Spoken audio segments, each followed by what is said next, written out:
بسم اللہ الرحمن الرحیم ایاک نعبد و ایاک نستعین۔ پہلے تو میں یہ ہمارے بار سے یہ جو ہمارے وکیل نے ابھی بات کی کہ یہاں ہونا چاہیے ہائی کورٹ فیصلہ آباد میں بالکل آپ سے متفق ہوں، ہر ڈویژن کے اندر ہونا چاہیے۔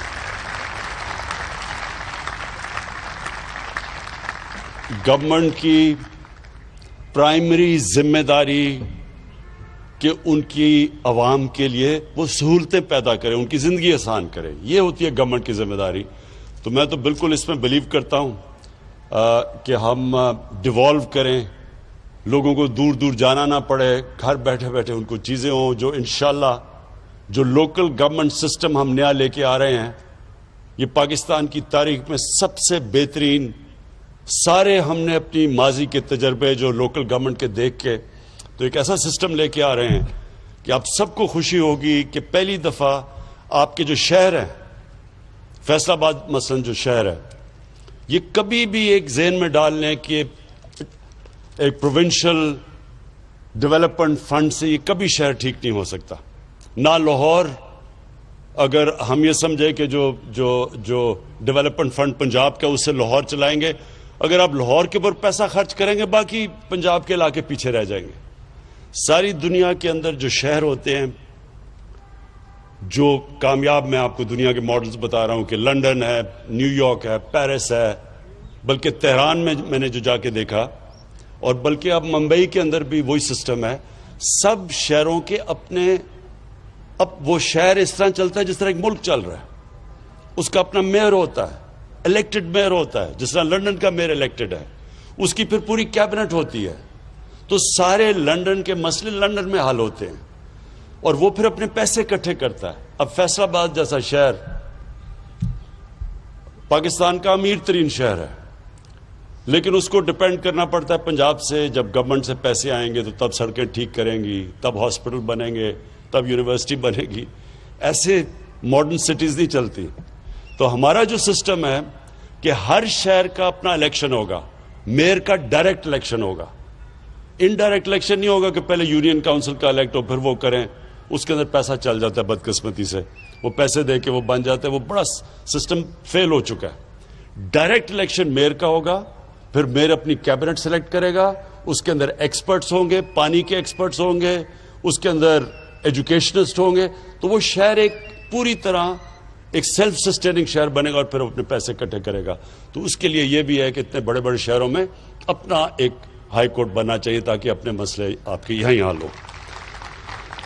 اچھا جی، میں اب آپ کے سامنے فیصل آباد کے سامنے، کیونکہ آپ پاکستان کا جس طرح مینچسٹر کہتے ہیں، انشاءاللہ ایک دن مینچسٹر کہے گا کہ وہ فیصل آباد ایک شہر تھا جو ہمارے اوپر بیس ہو کے تو ہمارے سے آگے نکل گیا۔ تو آپ کو تو بس سوچنا چاہیے، سوچ بڑی، انسان کو بڑی سوچ رکھنی چاہیے۔ دیکھیں، پہلے تو میں آپ کو اپنی پالیسی بتا دوں کہ میں کیا سمجھتا ہوں کہ ملک کے لیے کیا پالیسی ہونی چاہیے، اس ملک کو ہم نے کیسے اٹھانا ہے۔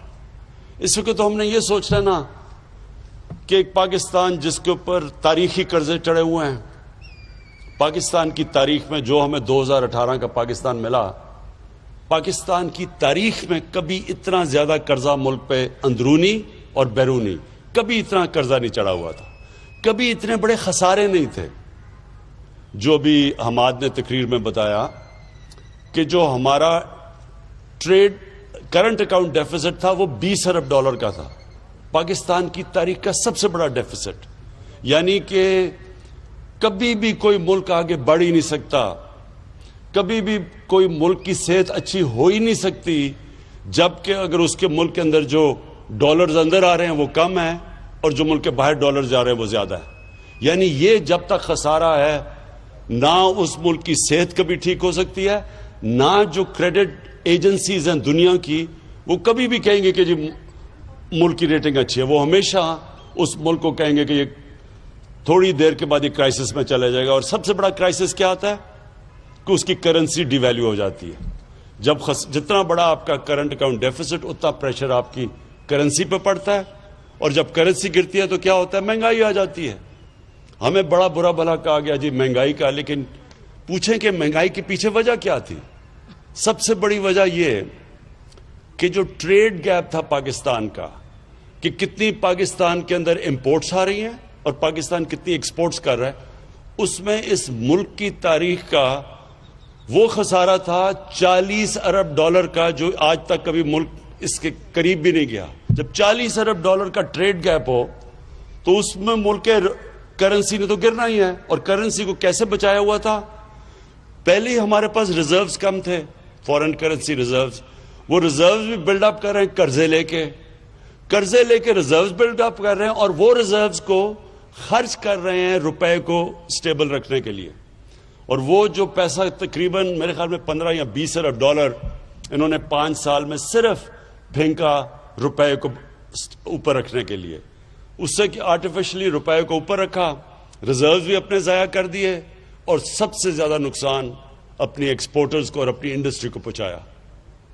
کیونکہ امپورٹ سستی ہو گئی ہیں، ایک تو انڈسٹری ادھر مار کھا گئی، اور جب ایکسپورٹس مہنگی ہو گئی تو ایکسپورٹس ہو نہیں رہی تھی تو ہماری ایکسپورٹس بھی گر گئی.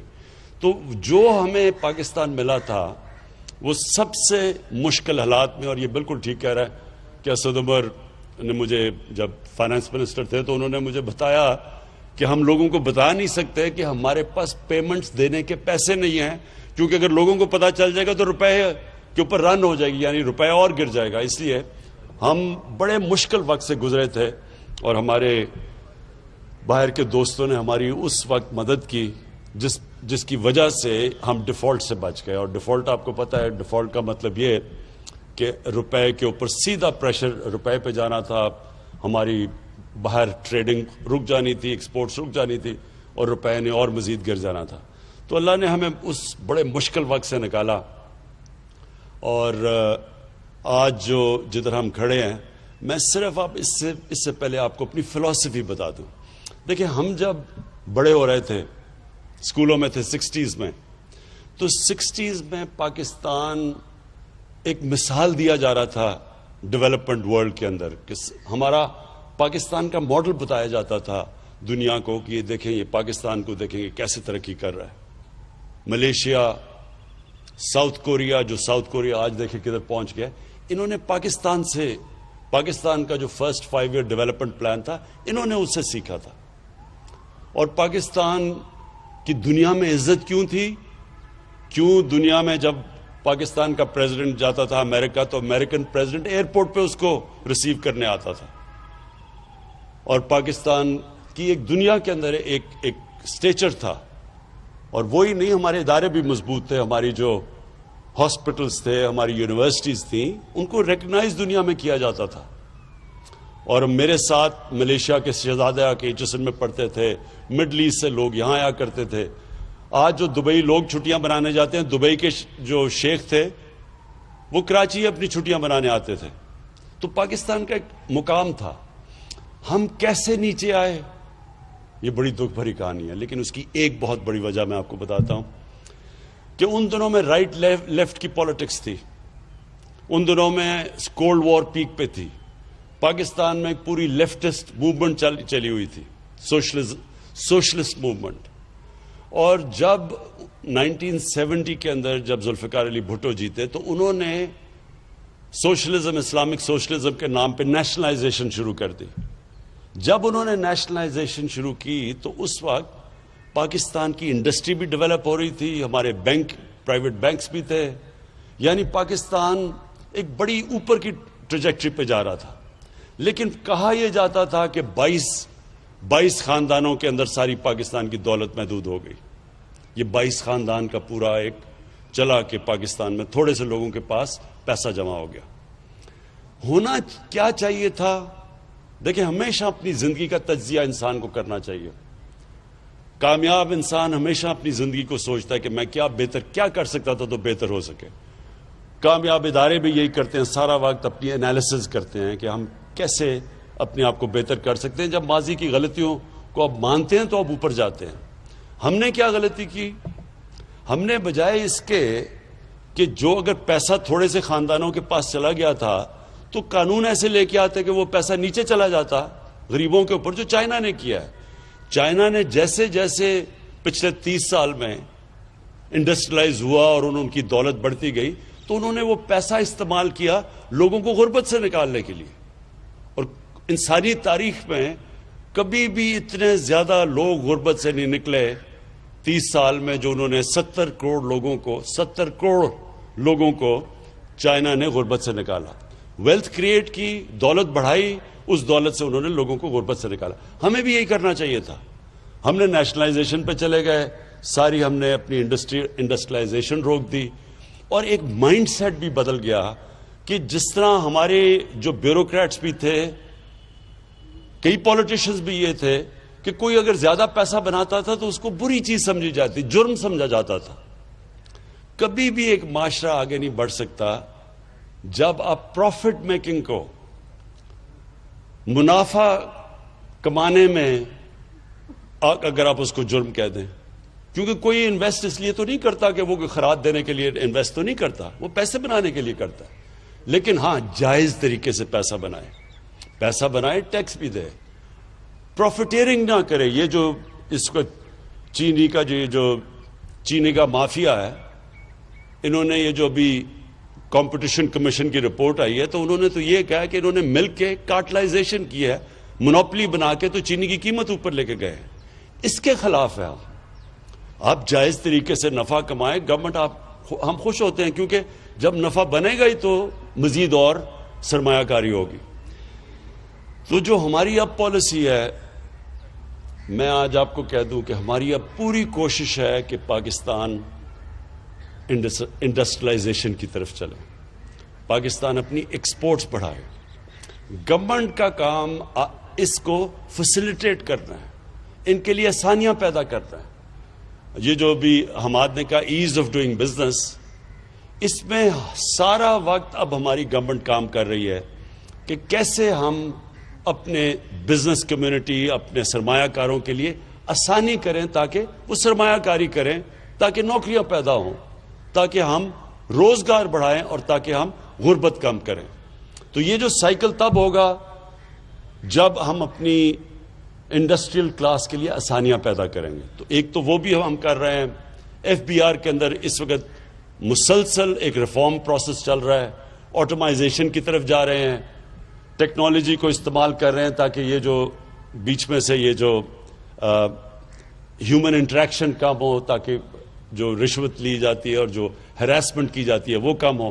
تو یہ مسلسل اب ہماری ایک جدوجہد چل رہی ہے. جو ہم نے انسینٹیوز دی اپنی ایکسپورٹرز کو، مجھے بڑا اللہ کا شکر کرتا ہوں کہ اس کا نتیجہ آ گیا، ہماری ایکسپورٹس بڑھنی شروع ہو گئی ہیں.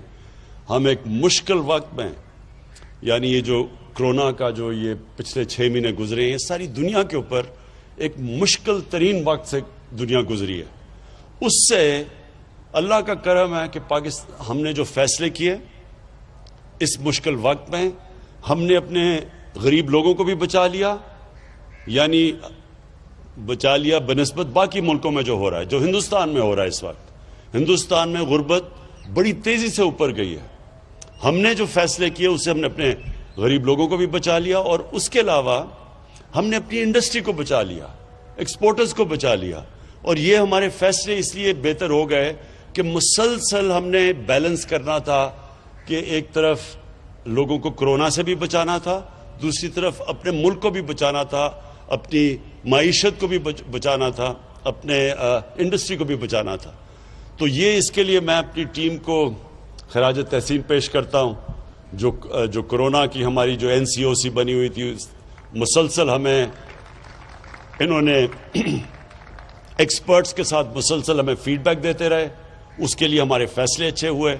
دوسری طرف حماد کو اور اکنامک ٹیم کو میں خراج تحسین پیش کرتا ہوں کہ انہوں نے بھی سارا وقت سوچا کہ انڈسٹری کو نقصان نہ ہو، کیسے اپنے لیبر کو بھی وہ رکھ سکیں، اور ان کے لیے انہوں نے فیسلٹیز پیدا کی. اسٹیٹ بینک گورنر، اس نے بڑا زبردست کام کیا. مسلسل کوشش کرتے رہے، میٹنگز ہماری ہوتی رہی، ہم اپنی بزنس کو، اپنے لیبر کو بچاتے گئے.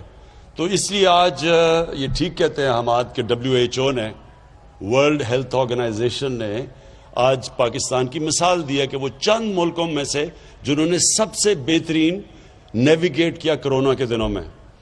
ویسے میں یہ ضرور کہہ دوں کہ ابھی ایک سیکنڈ ویو آ رہا ہے, ہم دیکھ رہے ہیں کہ کیسز پھر سے بڑھ رہے ہیں, اور اس لیے آج ہم نے یہ باہر چھوٹی فنکشن کی اور 300 لوگوں سے زیادہ فنکشن نہیں ہے. اور میں جنہوں نے نہیں ماسک پہنے ہوئے, میں سب کو کہوں گا کہ پلیز یہ ماسک پہنیں, کیونکہ یہ اللہ نے ایک دفعہ ہمیں بچا لیا ہے. احتیاط کر کے ہم کوئی چانس نہ لیں کہ ہماری اگر یہ خدا نہ خواستہ تیزی سے اگر یہ پھیل گئی اور ہمارے ہاسپٹلس پہ پریشر پڑ گیا تو ہمیں پرابلمز آئیں گے پھر اکانومی کے اوپر اور پھر غربت کے اوپر.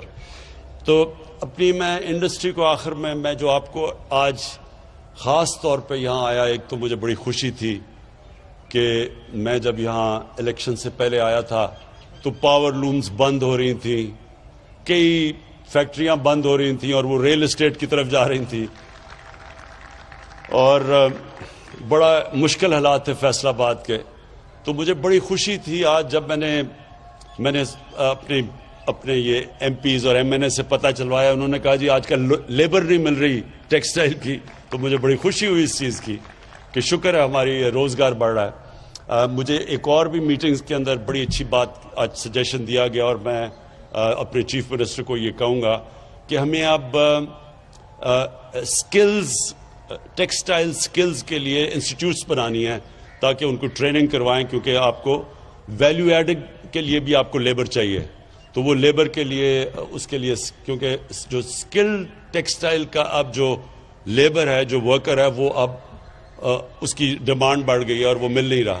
تو اس لیے ہمیں اس کو بھی کرنا چاہیے, کیونکہ انشاءاللہ ہم جیسے جیسے ہماری ایکسپورٹس بڑھیں گی, اور میں آپ کی جس طرح حماد نے بھی آپ سے سب سے اپیل کی کہ مزید اور آپ انویسٹمنٹ کریں, اور انویسٹمنٹ اس سوچ سے کریں اور بے فکر ہو کے کریں کہ یہ اب آپ کے پاس ایسی گورنمنٹ آئی ہے جس کا کام ہے آپ کے مسئلے حل کرنا, جو ایسی گورنمنٹ آئی ہے جس نے آپ کے لیے ایک سٹیبلٹی دینی ہے, ایک ایسی پریڈکٹیبلٹی دینی ہے کہ آپ جو بھی اپنی انویسٹمنٹ کریں آپ کو یہ فکر نہ ہو کہ ایک دم کوئی ایسی پالیسی چینج ہوگی جو ایک دم آپ کی انڈسٹری کو افیکٹ کرے گی.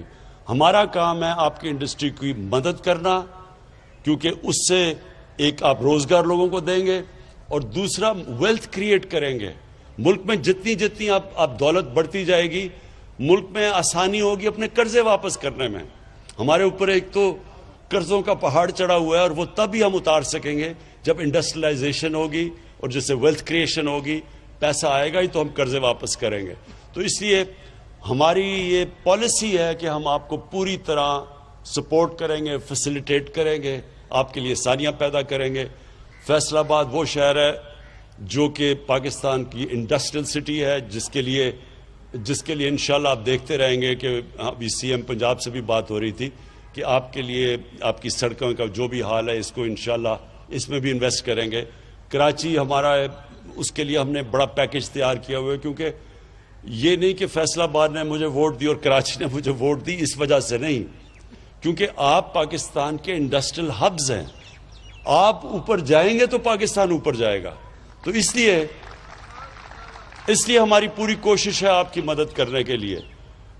وہ اور بات ہے کہ آپ میں ماشاءاللہ اتنا شعور تھا کہ آپ نے صحیح پارٹی کو ووٹ دے دی, لیکن اس کے باوجود ہم اس لیے کریں گے کیونکہ ہماری اس وقت انڈسٹریلائزیشن, یہ 1960s کے بعد یہ پہلی دفعہ وہ گورنمنٹ آئی ہے جس کا مین پالیسی, اس کا فیصلہ کیا ہوا ہے ہم نے کہ ہم نے پاکستان کو انڈسٹریلائز کرنا ہے.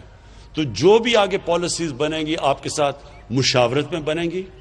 ہم کانسٹنٹلی آپ کے ساتھ مشاورت اس لیے کریں گے کہ آپ کی انپٹ آئے گی تو ہم آپ کی رکاوٹیں دور کرتے جائیں گے. اور پھر اللہ کا شکر ہے کہ جو اس وقت پاکستان کے انڈیکیٹرز ہیں, ہماری جو اکانومی چلنی شروع ہو گئی ہے, ہماری جو کنسٹرکشن انڈسٹری ہے جو کہ سب سے زیادہ شہروں میں لوگوں کو روزگار دیتی ہے, کنسٹرکشن انڈسٹری چل پڑی ہے, اور اس کے ساتھ 30 اور انڈسٹریز جو ریلیٹڈ ہیں ان کے اندر کام شروع ہو گیا ہے. اور کنسٹرکشن انڈسٹری کو جو پیکج دیا وہ بھی پاکستان کی تاریخ میں پہلی دفعہ ایک اپنی کنسٹرکشن انڈسٹری کو اس طرح کا پیکج دیا. تو کنسٹرکشن انڈسٹری, ٹیکسٹائل انڈسٹری, اور اس کے علاوہ جو ہم نے اپنے ورکرز کو اب ٹرین کرنا ہے, لیبر کو ٹرین کرنا ہے, تاکہ وہ بھی ویلیو ایڈڈ ہو. وہ بھی مجھے پتا ہے کہ پرابلمز آ رہے ہیں ہماری اب انڈسٹریلائزیشن کے اندر, تو وہ ساتھ ساتھ ہمارا چلے گا. ہم نے اپنی جو بینکنگ سیکٹر ہے, جو ہم نے اسٹیٹ بینک آف پاکستان ہے, کبھی بھی اسٹیٹ بینک نے اس طرح کی اپنی انڈسٹری کی اور کنسٹرکشن سیکٹر کی مدد نہیں کی جو آج وہ کر رہا ہے. وہ بھی کانسٹنٹلی آپ کو فیسیلیٹیٹ کر رہا ہے آپ کے لیے آسانیاں پیدا کرنے کے لیے. اور میں آخر میں آپ سب کا شکر گزار ہوں. میں جو پاکستان کی جو انڈسٹریلسٹ یہاں بیٹھے ہوئے ہیں, آپ کو پھر سے آخر میں شور کرتا ہوں کہ ہمارا انٹرسٹ یہ ہے کہ آپ جس طرح ایک دفعہ 60s میں انڈسٹریز کو پوری طرح پروموٹ کیا گیا تھا اور اس کی وجہ سے پاکستان آگے نکل گیا تھا سارے خطے میں, اسی طرح اب بھی ہم آپ کو کریں گے. میری ریکویسٹ صرف آپ کو یہ ہے کہ جو آپ کا لیبر ہے, جو مزدور ہیں, ان کا ساتھ ساتھ جیسے جیسے آپ کی حالت بہتر ہوتی جائے, مزدوروں کو آپ نے نہیں بولنا, ان کے لیے بھی آپ نے ان کی بھی سیلریز کا آپ نے دھیان رکھنا. بہت بہت شکریہ.